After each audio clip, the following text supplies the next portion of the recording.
Okay, question 6 was quite difficult for you, okay?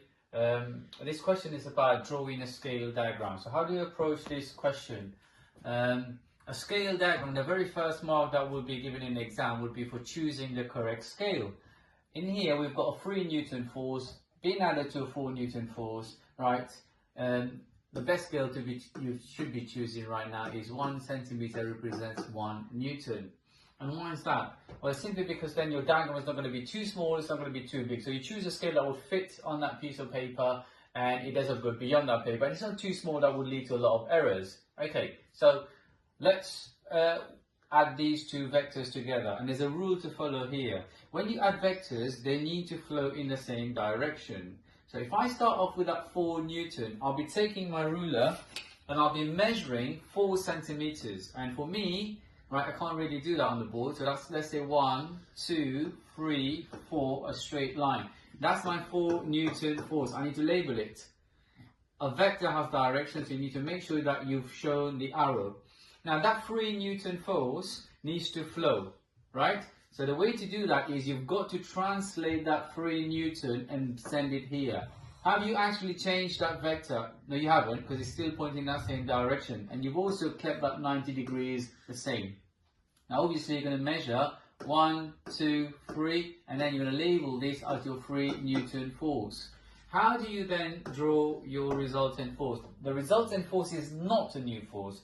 It's adding these two forces together. So this is where you started.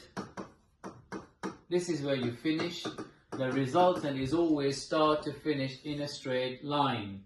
And the way to represent that would be double arrows. So that's the resultant. What's the value of it though? What you will then do, you will take your ruler and you measure the length of that.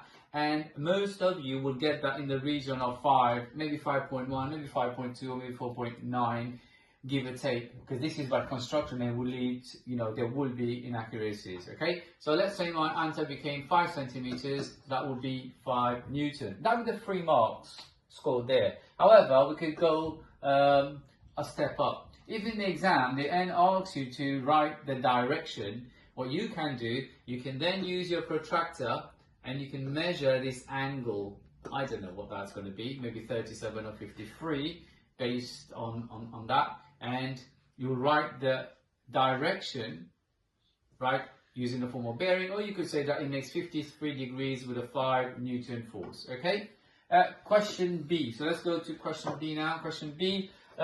Draw diagrams to show how changing the direction of one of the forces can lead to either 1 Newton or 7 Newton. Well, if you've got 4 Newton going this way, and you've got a 3 Newton force, and you're going to end up with 7, that means you've got to flow in the same direction. So that 3 Newton, you'll need to rotate it, and you need to make it along the same direction, and that, because they're in the same direction, that will be 7 Newton. We're not normally allowed to do that with vectors, but the question is a bit tricky here. They've asked you to change the direction of one of the forces. So that's how you get 7 Newton. And if you want to get 1 Newton, that will be then obviously the difference. So if 4 Newton is going this way, which direction will be that 3 Newton? It needs to be in the opposite direction, because when you change the direction, it's in the opposite direction, and then becomes minus. So that's 1 Newton, and that's how you do that question.